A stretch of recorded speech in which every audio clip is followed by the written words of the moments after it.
ونستعينه ونستغفره ونتوب إليه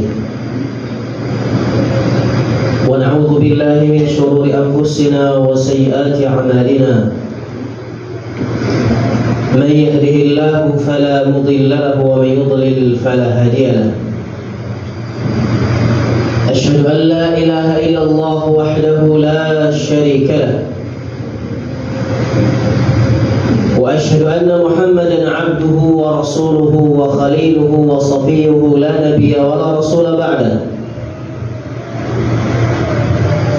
قال الله تعالى في كتابه الكريم يا أيها الذين آمنوا اتقوا الله حق تقاته ولا تموتن إلا وأنتم مسلمون. وقال عز وجل يا أيها الذين آمنوا اتقوا الله وقولوا قولا سديدا يصلح لكم أعمالكم ويغفر لكم ذنوبكم ومن يطع الله ورسوله فقد فاز فوزا عظيما.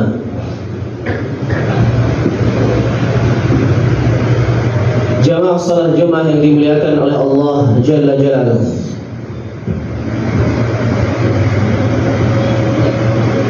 kita masih mendapatkan sebagian dari pemuda-pemuda kaum muslimin, entah itu dari sisi umur atau kekuatan, kemampuan, mereka masih memiliki pola pikir atau pandangan bahwa yang namanya masa muda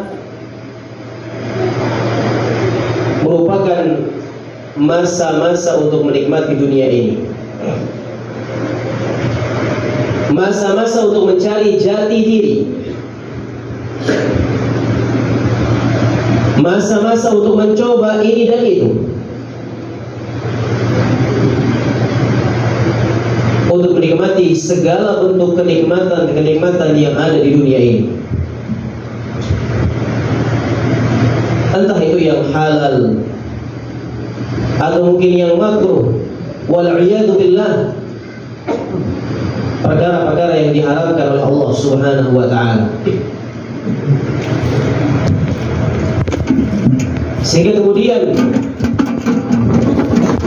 mereka memiliki anggapan untuk beribadah kepada Allah Subhanahu wa ta'ala, mendekatkan diri kepada Allah. Nanti kalau sudah masuk masa-masa senja, baru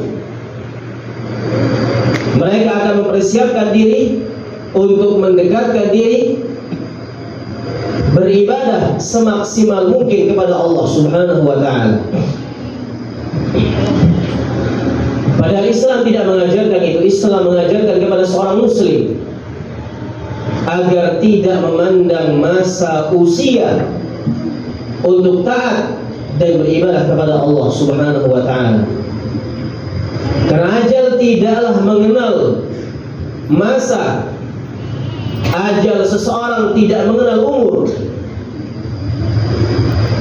Ketika Allah Subhanahu wa ta'ala sudah mentakdirkan ajal bagi seseorang, maka itu tidak akan pernah bisa diakhirkan walaupun sesaat.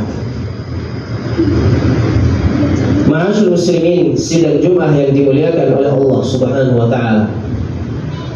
Maka dalam kesempatan kali ini khatib ingin menyampaikan 3 poin, 3 hal yang kita berharap semoga 3 perkara, 3 hal ini bisa menyadarkan atau berikan kesadaran kepada orang-orang yang masih memiliki pola pikir bahwa masa muda adalah masa yang harus digunakan untuk menikmati dunia ini semaksimal mungkin, kemudian menyampingkan ketaatan kepada Allah Subhanahu wa ta'ala. Poin yang pertama adalah apa yang disampaikan oleh Nabi Sallallahu Alaihi Wasallam pada sahabat yang mulia Ibnu Umar radhiyallahu anhu, yang dikala itu beliau sedang berumur 12 tahun. Lihatlah apa yang disampaikan oleh Rasulullah Sallallahu Alaihi Wasallam. Lihatlah nasihat dan wejangan yang disampaikan oleh Nabi Sallallahu Alaihi Wasallam kepada Ibnu Umar yang di saat itu masih seumuran kanak-kanak.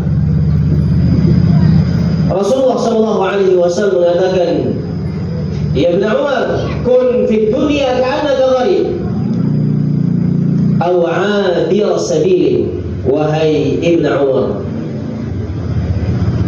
jadilah engkau di dunia ini seperti orang yang diasingkan, seperti orang yang asing. Artinya dunia ini bukan tempat kekal, bukan tempat selama-lamanya untukmu. Jadilah seperti orang yang asing, yang hanya mampir sebentar di dunia ini. Dan ketahuilah bahwasanya kehidupan kekalmu ada di akhirat nanti. Aw'abil sabil. Kemudian nasihat yang kedua kata Nabi SAW, jadilah seperti orang yang menyeberangi jalan. Tidak ada satupun di antara kita yang ketika menyeberangi sebuah jalan ataupun jalan raya yang di situ banyak kendaraan, kemudian berlama-lama di tengah jalan tersebut, pasti dia akan bersegera meninggalkan jalan tersebut. Lihatlah bagaimana Nabi SAW memberikan nasihat yang begitu dalam kepada Ibnu Umar yang di saat itu berumur 12 tahun, masih umur kanak-kanak. Bagaimana Nabi SAW mengingatkan kepada Ibnu Umar tentang kekalnya akhirat, kemudian fananya dunia.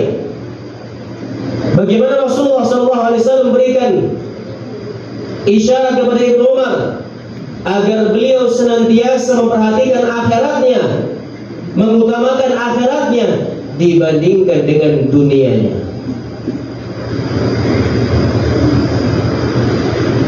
Bahkan Rasulullah SAW pernah memberikan nasihat tentang perkara akhirat kepada cucu-cucu beliau, Hasan dan Husain,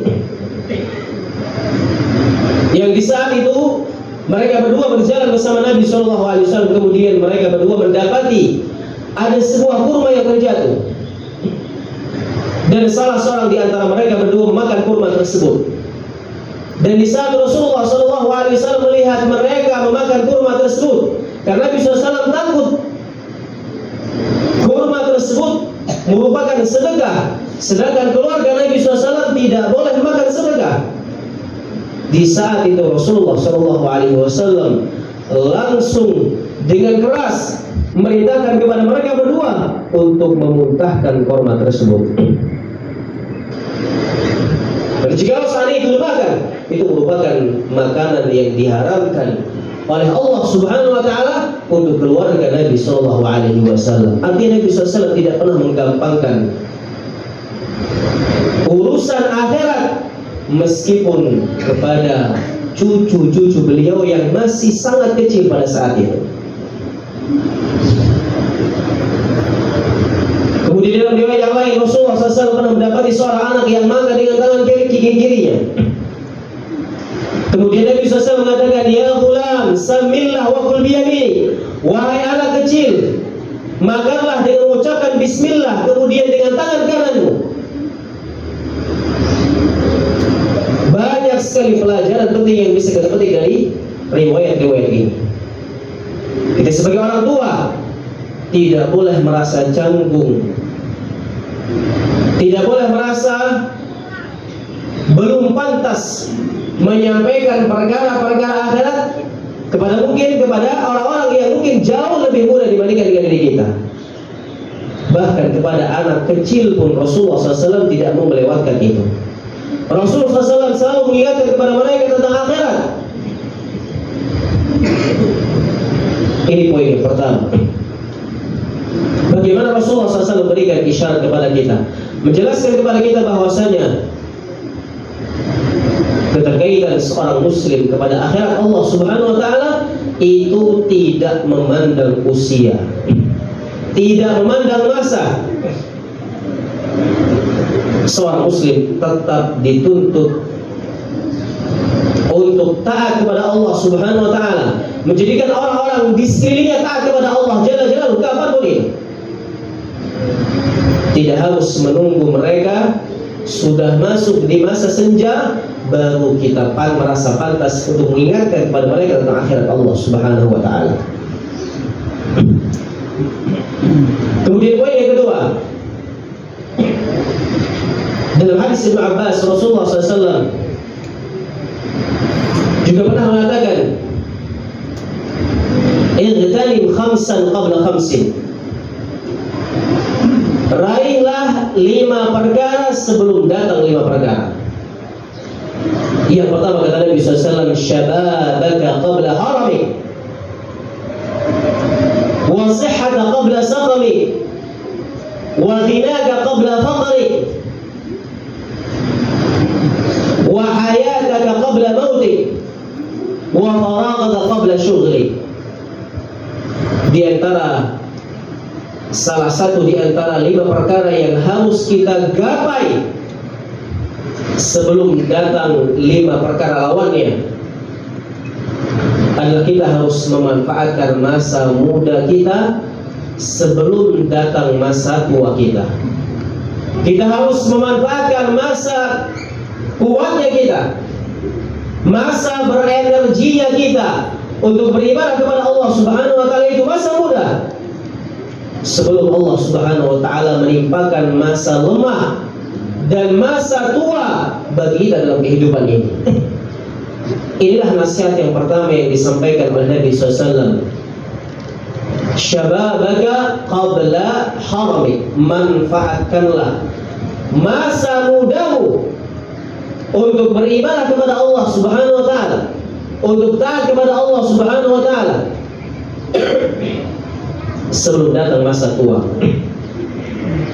Karena ketika seseorang sudah sampai di masa senjanya, di masa tuanya, maka dia pun tidak akan bisa maksimal untuk beribadah kepada Allah Subhanahu wa taala. Maka di sini Nabi SAW dengan tegas memberikan peringatan, memberikan isyarat tegas kepada umatnya agar mereka memanfaatkan masa muda mereka, masa berenerginya mereka untuk beribadah dan taat kepada Allah Subhanahu wa taala. Ma'asyiral muslimin yang dimuliakan oleh Allah Subhanahu wa taala. Kemudian poin yang ketiga, di antara poin yang kita berharap semoga bisa membuat sadar para pemuda-pemuda yang masih memiliki pola pikir atau pandangan bahwa masa muda itu adalah masa-masa untuk menikmati dunia ini semaksimal mungkin. Itu firman Allah Subhanahu wa taala dalam surah At-Tin, ketika Allah Subhanahu wa taala mengatakan, "Laqad khalaqnal insana fi ahsani taqwim, thumma radadnahu asfala safilin, illa alladhina amanu wa 'amilus shalihat falahum ajrun ghairu mamnun." Allah Subhanahu wa taala mengatakan, "Laqad khalaqnal insana fi ahsani taqwim." Dan sungguh Allah Subhanahu wa taala, kami telah menciptakan manusia. Masa terkuat manusia adalah masa muda mereka. Ini salah satu di antara beberapa penafsiran ulama-ulama tafsir. Di antara makna laqad khalaqnal insana fi ahsani taqwim adalah Allah Subhanahu wa taala menjadikan masa terkuat manusia adalah masa muda mereka. Thumma radadnahu asfala safilin. Kemudian setelah itu Allah mengembalikan manusia dari masa muda ke masa tua mereka. Laqad khalaqnal insana fi ahsani taqwim thumma radadnahu asfala safilin. Asfala safilin maknanya adalah Allah kembalikan manusia ke masa tua. Illa alladhina amanu wa 'amilus shalihat, kecuali orang-orang yang beriman kemudian beramal saleh, falahum ajrun ghairu mamnun, maka mereka tidak akan terputus pahalanya di sisi Allah Subhanahu wa taala. Para ulama menyebutkan mereka yang beramal soleh, beriman di masa muda mereka, memperbanyak ketaatan kepada Allah Subhanahu wa taala, menyempurnakan ibadah-ibadah mereka di masa muda mereka kepada Allah Subhanahu wa taala, menjaga sholat-sholat sunnahnya, menjaga amalan-amalan sunnahnya. Kemudian ketika mereka beranjak ke masa tua, Allah Subhanahu wa taala tidak akan memutus pahala mereka sedikit pun. Jadi meskipun mereka sudah masuk di masa senja, di masa tua, kemudian mereka tidak bisa lagi menjalankan ibadah seperti apa yang sudah mereka lakukan di masa muda, karena fisik sudah tidak kuat lagi, karena energi sudah sangat banyak yang berkurang. Namun kabar gembira bagi mereka, mereka akan mendapatkan pahala yang terus mengalir, seakan-akan mereka menjalankan ketaatan di masa tua mereka seperti apa yang mereka lakukan di masa muda. Ma'asyur muslimin yang dimuliakan oleh Allah Subhanahu wa taala, inilah keutamaan yang disebutkan oleh Allah Subhanahu wa taala dalam ayat ini bagi mereka-mereka yang menjaga ibadah-ibadah mereka di masa muda. Di saat mereka masuk di masa senja, di masa tua, mereka tinggal memetik pahala yang terus mengalir di sisi Allah Subhanahu wa taala. Semoga Allah Tabaraka wa taala memudahkan kita semua untuk mengisi masa-masa berenerginya kita, masa-masa muda yang Allah Subhanahu wa taala berikan kepada kita, dengan ketaatan, dengan ibadah yang maksimal kepada Allah Subhanahu wa taala. Aqulu qawli hadza wa astaghfirullah li wa lakum wa li sa'iril muslimin min kulli dhanbin fastaghfiruhu innahu al-ghafurur rahim.